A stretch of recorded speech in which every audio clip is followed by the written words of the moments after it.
नमस्कार। एटा न्यूज़ देख रहे हैं आप और मैं हूं आपके साथ आदित्य राजपूत। आज वर्ल्ड हाइपरटेंशन डे है और आज हमारे साथ बात करने के लिए मौजूद हैं डॉक्टर सुशील कुमार शर्मा जी। इनसे हम बात करते हैं और जानते हैं आज के दिन के बारे में। सर, हाइपरटेंशन डे के बारे में क्या कहना चाहेंगे पहले आप? देखिए, बेसिकली हर साल एक स्पेशल थीम से चलते हैं। 17 मई को बनाया जाता है वर्ल्ड हाइपरटेंशन डे। हर साल कुछ ना कुछ थीम चेंज होता है। इस बार का थीम ये है कि आप अपने बीपी को मेजर करिए, उसको कंट्रोल करने की कोशिश करिए और यू लिव लॉन्ग। एक ही लाइन में इसका थीम है। मकसद तो ये है कि ब्लड प्रेशर एक ऐसी बीमारी है जिसे हम साइलेंट किलर कहते हैं।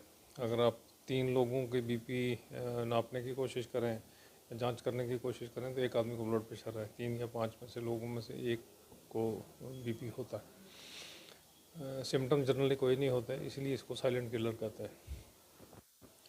जनरली अगर प्रिवेलेंस देखा जाए तो 26% लोग पूरे वर्ल्ड में ब्लड प्रेशर से पीड़ित हैं और इस बीमारी से हैं। सिम्टम्स लोगों में इसलिए नहीं होते कि जनरली डिज़ीज़ जब भी इफ़ेक्ट करती है तो जब तक उसको मेजर नहीं करोगे तब तक कोई उसका सिम्टम होता नहीं है। पर कुछ लोगों में हेडेक होती है, कई लोगों में कई बार ब्लीड हो जाता है कि नाक से ब्लीड हुआ, और कुछ लोगों में परेशानियां तब पता लगती हैं कि जब हार्ट की बीमारी है, किडनी की बीमारी है, या स्ट्रोक होता है। स्ट्रोक मीन्स पैरालिसिस का अटैक होना शुरू हो जाता है, या कोई ना कोई किसी और आर्गन में इसके कारण नुकसान पहुंचता है।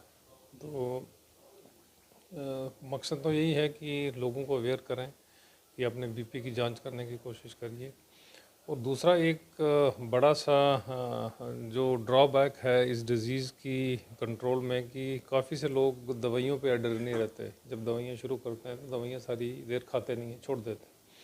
अगर कहीं ना कहीं देखा जाए तो 50% लोग दवाइयाँ नहीं लेते। कुछ लोगों में ये धारणा ये भी है कि एक ब्लड प्रेशर की अगर दवाई हम खाएंगे तो सारी उम्र खानी पड़ेगी। तो ये सारे से मिथ हैं, इनको देखने की कोशिश है। सर, जिस तरह से आपने कहा कि ब्लड प्रेशर की जो मेडिसिन है अगर वो खानी पड़ेगी, लाइफ टाइम के लिए खानी पड़ेगी, क्या ये बात सच है? नहीं, ऐसा तो कुछ नहीं है कि लाइफ टाइम खानी पड़ेगी, पर दवाइयाँ किसी ज़माने में हम ये कहते थे कि दवाइयाँ लाइफ लॉन्ग खानी है। उस ज़माने में ड्रग्स के साइड इफ़ेक्ट्स बड़े थे, इसको उस तरीके से देखा जा सकता है। अब जो दवाइयाँ जितनी हैं वो ऐसा नहीं है कि हमको ये देखना है कि बीपी को हम कैसे कंट्रोल करें। ब्लड प्रेशर का मकसद ये है कि वो आर्टरीज़ में जितना उछलाव, जितना उसका जैसे समुद्र में पानी चलता है तो एक जिस किस्म का फ़्लो चलता है उस किस्म का साइड्स पे इंजरी करता है। साइड्स पे वो जो उसके साथ साथ बैंक्स का एरिया था उसमें उसमें परेशानी करने की कोशिश करता है। यही हाल बीपी का। जब एक नाड़ी में जितना जितना फ़्लो उसके साथ टकराएगा उतना उतना उस नाड़ी में परेशानी होने की कोशिश करेगी। जी।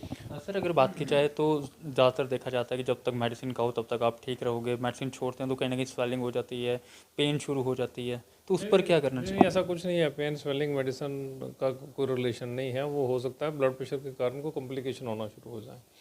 बीपी की दवाइयाँ जब आप शुरू करते हो तो ये मान के चलना चाहिए कि उसको कंट्रोल करने की कोशिश करनी है। हमें देखना है कि एक डिज़ायर्ड ब्लड प्रेशर कैसे हम अचीव करें। डिज़ायर्ड ब्लड प्रेशर का मायने ये है कि एक ऐसे प्रेशर को हम देखने की कोशिश करें जिसमें कोई लॉन्ग टर्म कॉम्प्लिकेशंस ना हो।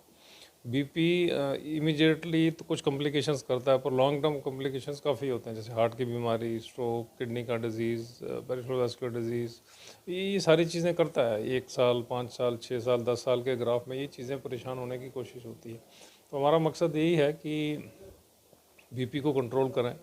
बीपी को कंट्रोल करने के लिए जो लोग लाइफस्टाइल मेजर्स नहीं करते उनको करने की कोशिश करनी चाहिए। जैसे आप एक डिज़ायर्ड सा वेट मेंटेन करने की कोशिश करिए। आप हेल्दी डाइट खाइए जिसमें ज़्यादा फ्रूट्स और वेजिटेबल्स हों, ज़्यादा सोडियम नहीं लीजिए, पोटाशियम रिच डाइट खाने की कोशिश करिए। इसको कंट्रोल करता है। और एक फिज़िकल एक्टिविटी का लेवल मेंटेन करने की कोशिश करिए।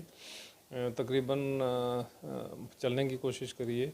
अगर कुछ और नहीं कर सकते आप लोग, रनिंग, जॉगिंग, स्विमिंग, साइकिलिंग, ये हार्ट फ्रेंडली एक्सरसाइजेज हैं, ये करने की कोशिश करनी चाहिए। और जिन लोगों को लेवल ऑफ स्ट्रेस ज़्यादा है उसको थोड़ा सा डी स्ट्रेस करने की कोशिश करिए। डी स्ट्रेस करने का मायने ये है कि आप नेगेटिव चीज़ों की तरफ ना मुड़िए। जैसे कुछ लोग स्मोक करते हैं, ड्रिंक्स करते हैं, ड्रग्स लेते हैं, इनकी तरफ ना जाइए। पॉजिटिव वे में अपने स्ट्रेस को कंट्रोल करने की कोशिश करिए। जो भी मीन्स हैं, चाहे वो योगा है, मेडिटेशन है, प्रेयर्स करते हैं आप, जो भी जिस जिस ध्यान लगाते हैं वो एक अल्टरनेटिव मीन्स है उसको कंट्रोल करने का। तो ये सारी चीज़ें करिए, डाइट का ध्यान रखिए, ड्रग्स लीजिए, फिज़िकल एक्टिविटी करिए, आइडियल वेट मेंटेन करिए और एक ऐसी डाइट का इस्तेमाल करिए जिसमें ज़्यादा साल्ट ना हो, ज़्यादा फैट ना हो और ट्रांस फैट ना हो। जी सर, देखा जाता है कि आजकल लोग जो है अपना वेट लूज़ करने के लिए खाना तक जो है वो छोड़ देते हैं, लेकिन कहीं ना कहीं फिर बाद में उनको बीपी की प्रॉब्लम जो है वो फेस करनी पड़ती है। क्या नहीं होता है नहीं, ऐसा? इसका कोई कोरिलेशन उसके साथ नहीं जोड़ रहे हैं कि डाइट छोड़ने से ब्लड प्रेशर होता है, ऐसा तो कोई मानना नहीं है। बीपी के कारण देखिए 90% लोगों में ब्लड प्रेशर को हम एसेंशियल हाइपरटेंशन कहते हैं, जिसमें कोई कारण नहीं होता।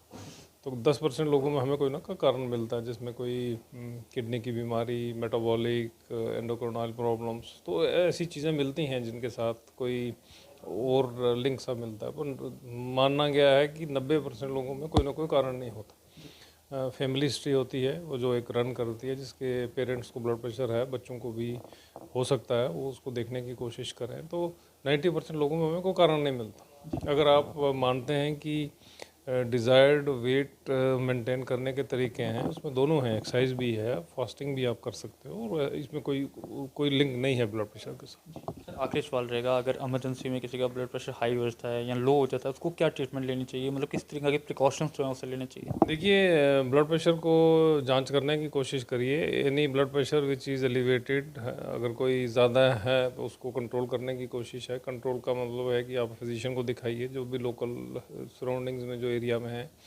अगर फिजिशियन भी नहीं है तो आप घर में भी देख सकते हो। तो जो ड्रग्स हैं वो तो आप कोई ना कोई क्लिनिशियन ही आपको दिखाएगा कि क्या खानी चाहिए, क्या दवाइयाँ लेनी चाहिए, तो उसका तरीका ये है। सर, जिस तरह से आजकल लोग जो हैं देसी दवाइयों की तरफ ज़्यादा बढ़ते हुए नज़र आ रहे हैं, अगर कुछ लोग ये भी ट्राई करते हैं कि अगर बीपी बढ़ जाता है तो कॉफ़ी पी लेते हैं या फिर नमक तेज़ खाना शुरू कर देते हैं अगर कम हो बीपी तो। नहीं नहीं, लीजिए, इसमें कोई परेशानी नहीं है, पर एक साइंटिफिक देखने का तरीका यही है कि ब्लड प्रेशर कंट्रोल करने के लिए लाइफस्टाइल मेजर्स हैं, लाइफस्टाइल मेजर जिसका हमने डिस्कशन किया। सेकेंडरी ऑप्शन जो है ड्रग्स है। आप नमक खाने से ब्लड प्रेशर कंट्रोल नहीं होगा, कुछ और चीज़ खाने से ब्लड प्रेशर कंट्रोल नहीं होगा, फ्लूइड लेने से ब्लड प्रेशर जो कम होता है वो बढ़ सकता है, पर तेज़ ब्लड प्रेशर जो है ज़्यादा पानी पीने से वो या कुछ और चीज़ों को खाने से वो नहीं होता। ब्लड प्रेशर को कंट्रोल करने के लिए दो ही चीज़ें हैं कि आप रेस्ट करिए इमीडिएटली, बीपी को जांच करने की कोशिश करिए, अगर ज़्यादा है तो अपने लोकल फिजिशियन से गाइड करिए, उससे मशवरा करिए और दवाइयाँ शुरू करिए। यही एक तरीका। बहुत शुक्रिया बात करने के लिए। तो ये थे हमारे साथ डॉक्टर सुशील कुमार शर्मा जी, जिनके साथ आज हमने वर्ल्ड हाइपरटेंशन डे पर जो है वो बात की, और इन्होंने बताया कि किस तरीके से आपका अगर ब्लड प्रेशर ज़्यादा हो जाता है या फिर कम हो जाता है तो किस तरीके से आपको प्रिकॉशंस जो हैं वो लेने हैं, और साथ ही साथ अपना ब्लड प्रेशर जो है वो आप किसी भी केमिस्ट शॉप से या फिर किसी भी हॉस्पिटल से जो है वो चेक करवा सकते हैं, और उसी मुताबिक जो है आप मेडिसिन जो है वो ले सकते हैं। इस अपडेट में बस इतना ही, जुड़े रहे आप एटन न्यूज़ के साथ।